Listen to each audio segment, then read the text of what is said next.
Welcome to welcome to my channel. This week I'm going to be sharing with you week 3 patterns for Moda Sampler Black Shuffle. So this week we're doing pattern 7. I'm going to pull them out of the sheets. We're going to do pattern 7. And pattern 7 is by Primitive Gatherings. It has flying geese in it and half square triangles. Block 8 of the Sampler Black Shuffle is by Little Miss Shabby, and it is mostly made up of squares and flying geese. Squares and flying geese. So we're gonna have our flying geese cut out for us this week, big time. And block number 9 is all half square triangles. So these are our blocks. I've been asked about a couple of the notions that I'm using consistently. The first one is the Karen K. Buckley scissors. These are fantastic. These are the, I think they're the 6-inch scissors. They've got the blue handles, and the handles are really cool because they're kind of rubbery, so they're not, they're kind of pliable a little bit at the end. And if you are arthritic at all, it's great because the openings for your fingers are really quite large, so you can definitely get your fingers into them. At this point, I'm not arthritic, but I just like them because I can easily put my hand in them, and I tend to just slide my thumb in them like this. Hopefully you can see that. But anyhow, these are some of my favorite scissors. And the other thing that I'm using for this project is Aurifil thread. This is Aurifil 2600. It's a gray thread. It's 100% cotton. It's 50 weight, I believe. Yep, 50 weight, and is just a wonderful thread to be using. There's not a lot of bulk to it, and because of that, when you're doing things like half square triangles and pressing seams flat to one side or pressing them open, you don't lose a lot of your fabric in the seams because it just is so nice and fine, but very strong. So this is my standard thread. It's always in my machine. I either have gray, white, or a cream. Those are the 3 colors that I keep in stock of thread all the time because, quite honestly, those are the 3 that I use the most. So anyhow, the last tool, and you'll see because of its use, that I always have is my 18-inch strip stick. I believe this one's my 18-inch. Yep. This is my 18-inch strip stick. These are available on my website, and I'll put a link to them below. They are fantastic for doing any kind of seams, whether you're pressing them open or to one side or however you need to press them, especially with little blocks. So that's another one of the tools that I'm using consistently. So I hope that answers some of the basic questions that I've been asked lately. The other thing I've been asked is the finished size of the quilt. I will this week be putting up how Moda finished their quilt. I'm not really certain that this is how I'm going to finish my quilt, but this is Moda's way of doing it. So I did want to share that with you so that you would be able to see what it does look like. So I'll be putting that up, and very, very soon we need to get working on flying geese so that we'll have enough to do it at the end. I'm hoping to get some time this weekend to film that video so that you can do that. So without further ado, here are blocks 7, 8, and 9. Thanks. All right, I am preparing block number 7 for the sampler shuffle. And I'm going to put this block together exactly how it states it in the pattern. And one of the reasons why I'm doing that is because you can see right here, they're calling for 2.5-inch half square triangles, and these are constructed a little bit different than how we normally do them, because the designing of this is so that you can also put these blocks together with a jelly roll. So on to our block. This block is block number 7, and it's designed by Primitive Gatherings. And I have prepared one block in total. I've drawn all my lines, and this is my second block. So I'm just gonna quickly go through showing you how I'm gonna draw my lines. My block is all laid out, and I need to draw diagonal lines on really quite a few of the blocks, almost all of them. So this is my first one, and I'm doing this to make half square triangles. So there's my first one. And I'm gonna go through and do all of my half square triangles first. Then I'm going to go back and do what will become my flying geese. So it doesn't matter really which way I set these, but one of the nice things about this little ruler that I'm using is, number one, it's the perfect size, and number two, you can see I'm using the diagonal line on the ruler to make certain that I'm straight, and then I'll just draw my line. And this is the Creative Grids, I think this is the 3.5 inch ruler. So I think you can see it without any shine from the above lights, but I wanted to show you that. And I'm gonna keep doing this all the way around.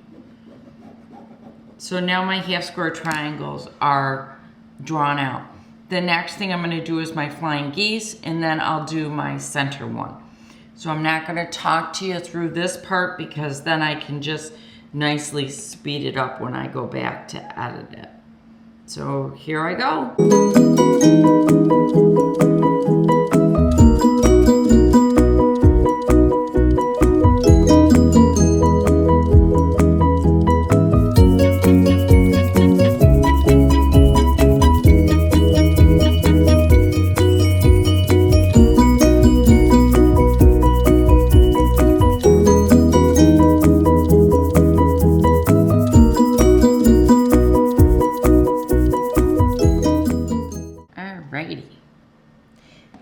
This is block number 7, which is designed by Primitive Gatherings.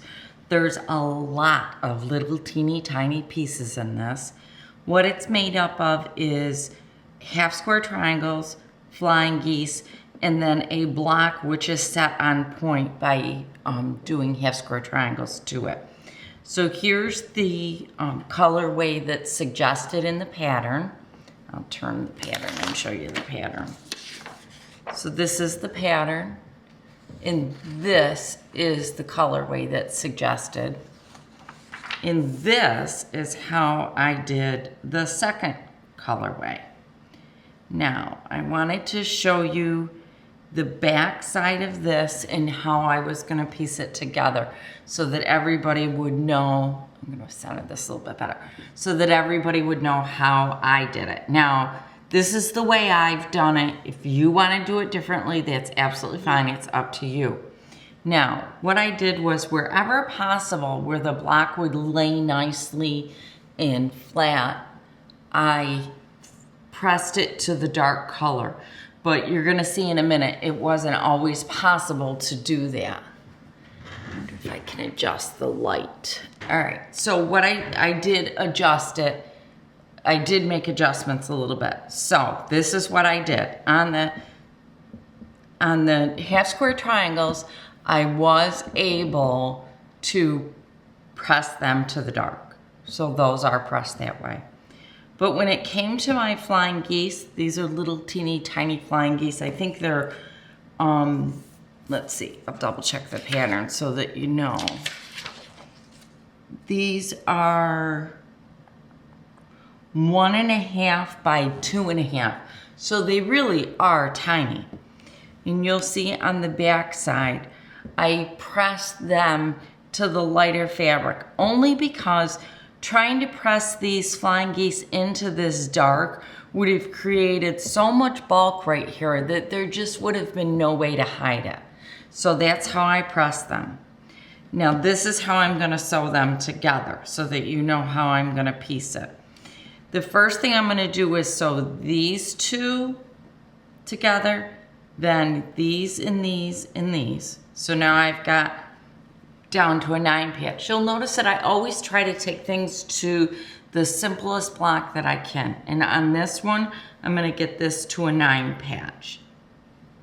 Once I've got these sewn, then I'm gonna attach, attach, attach, and then I'll do these two, these, and these. Then I will press.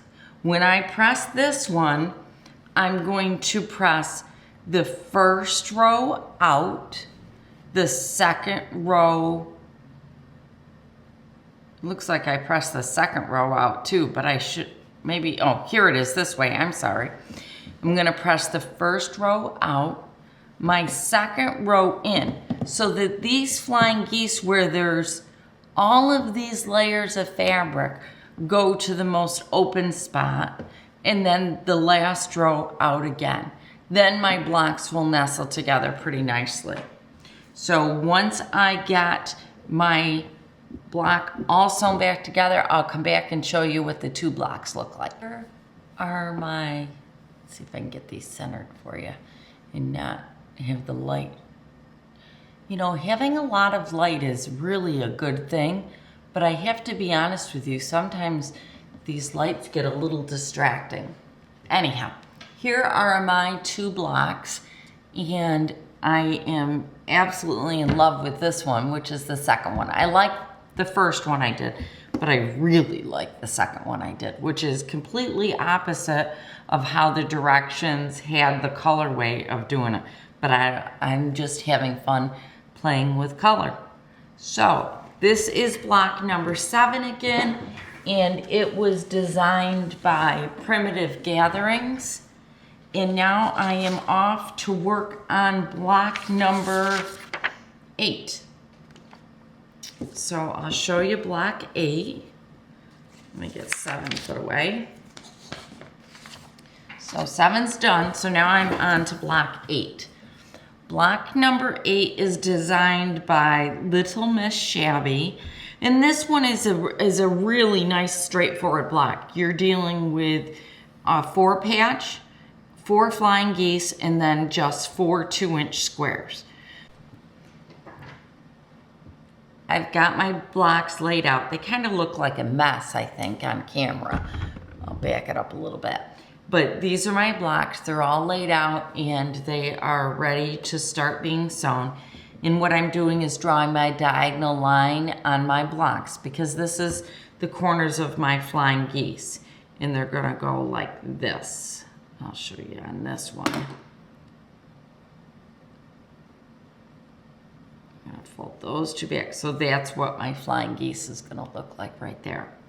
So this is my last one that I need to draw my diagonal line, and I use my diagonal line, my 45-degree angle, I think it's a 45. I use my angle to square up my block, and I check from point to point, and then I just draw a line right straight across.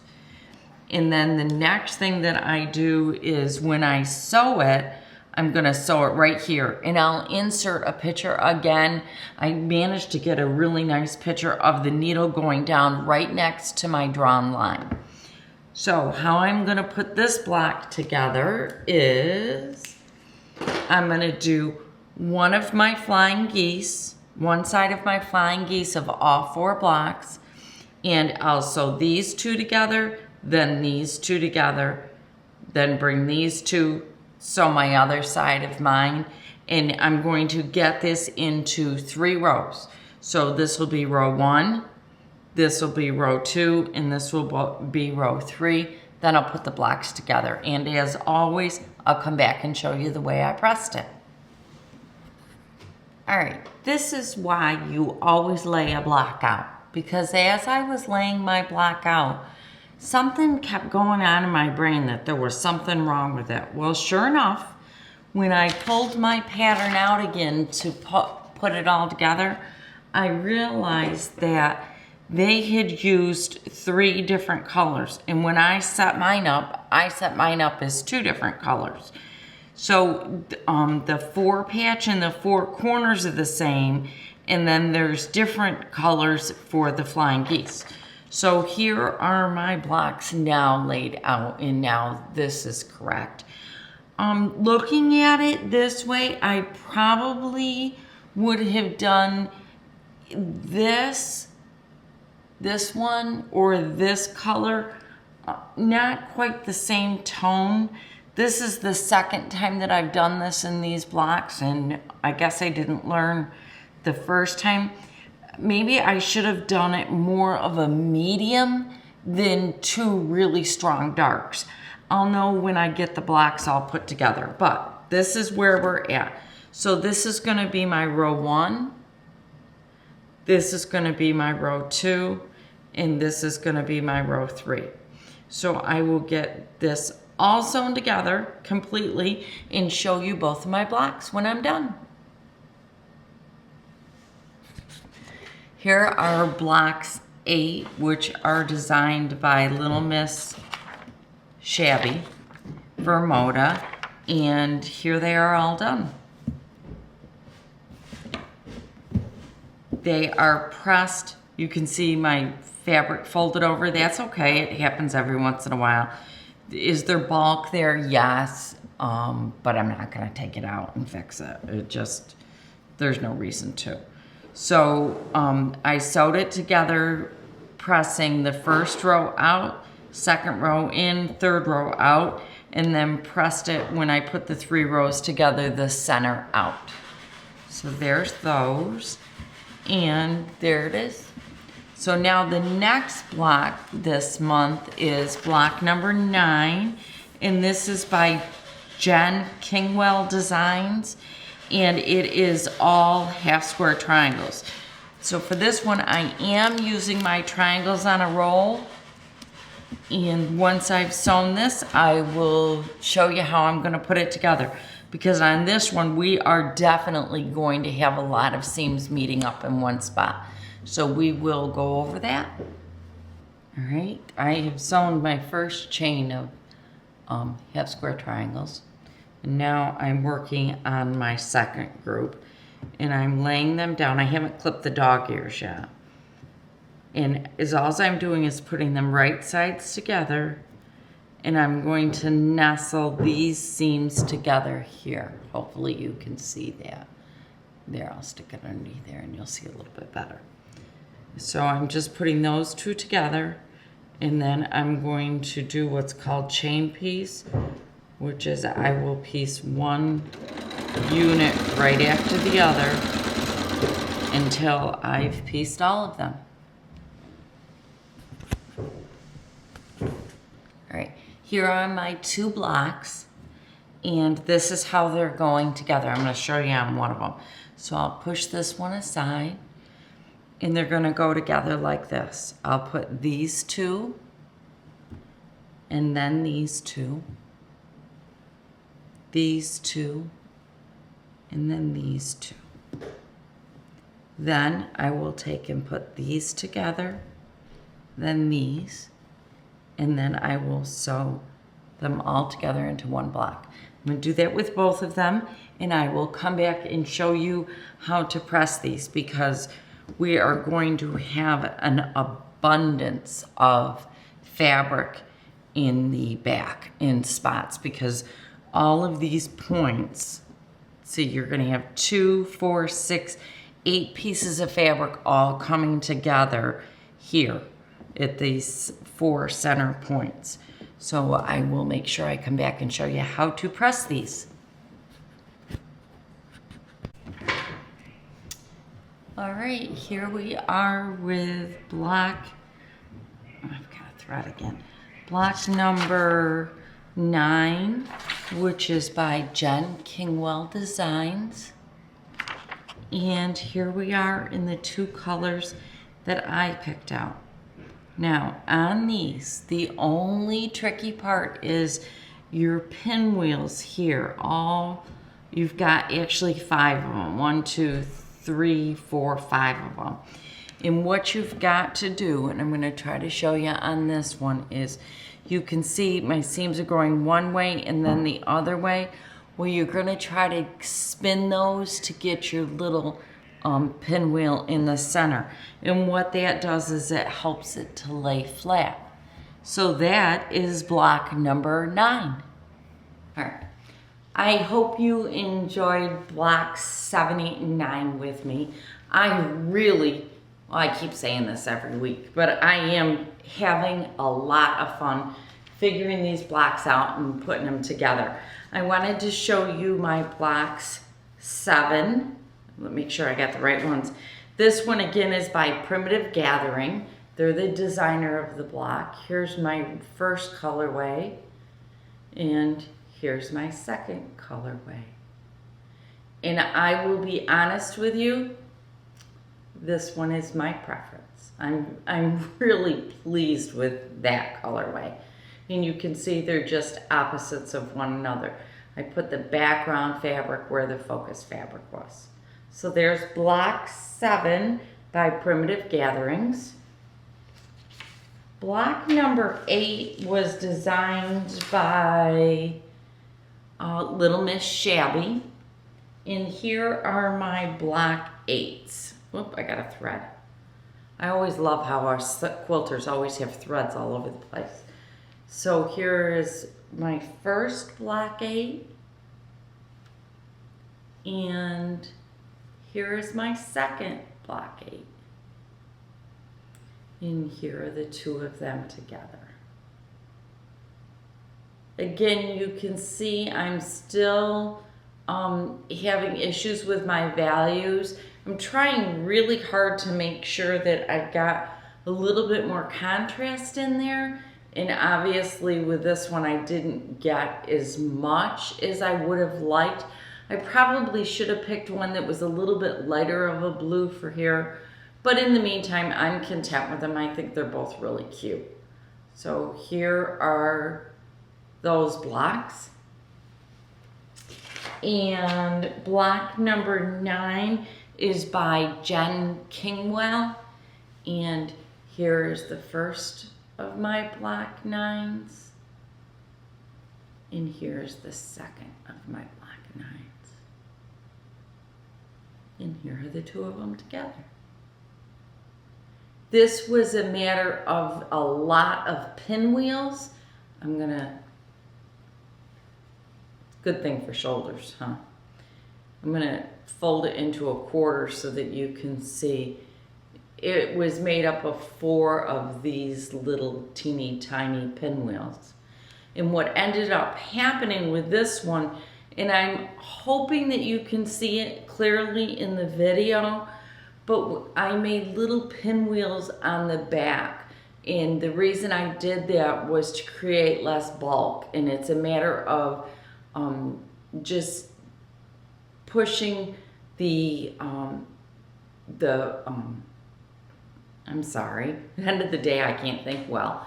So what it was just a matter of pushing my seams in opposite directions, and it popped the threads here and gave me a little pinwheel on the inside. So there are my blocks. Here's 9, and then my 8, and then of course my 7. So there they are. So I have already, believe it or not, picked out the fabric for 10, 11, and 12. I did that yesterday. So hopefully I'll get to cutting that one this weekend. I am still amazingly proud of myself for the fact that I am doing 2 blocks for every block. So that's making me really happy. I can't believe I'm doing it. But what I like about it is it's giving me an opportunity to really see what the difference is just by placing the fabric in different spots. I've always known that it makes a difference, but it really is making a huge difference, especially this block, which was number 7, I think. This just blows my mind, how different this block looks just because of the placement of the background fabric. So I'm still really pleased with how this is going, and I'm getting excited to work on the next block. Thank you so much for sticking around. I know these videos are long, but I hope you're enjoying them. If there's something else that you want to see while I'm taping these, please do leave a comment below. I do read them. For example, last week there was a comment from a woman who said she was having a difficult time seeing because of my basket underneath my sewing table. So I've moved it this week. It was real simple, and if it makes it easier for you to see how I'm putting these blocks together, please do let me know. I really do appreciate comments like that where people tell me what I need to do a little bit differently to make the videos better for you to watch. So again, thank you. If you like this video, please do give it a thumbs up. There's a thumbs up below. And please do subscribe so that you get notification whenever I put up a new video. There's a subscribe button. It's either up there or down there, depending upon how you're watching the video. So please do. And I wanted to once again say thanks so much. And I will see you next week for week number 4 of the Moda Sampler Block Shuffle. Thanks so much. Bye.